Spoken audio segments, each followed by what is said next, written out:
First in your class in school? High school? Yes, sir. How many in the class? 12. It was a small town. I'll say. But I was also first in my radar class in the Navy, and that was a class of 20.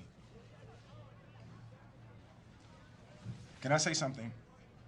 I'm the type of person, if you ask me a question and I don't know the answer, I'm gonna tell you that I don't know.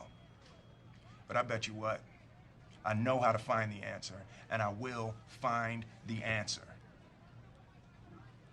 Is that fair enough? Chris,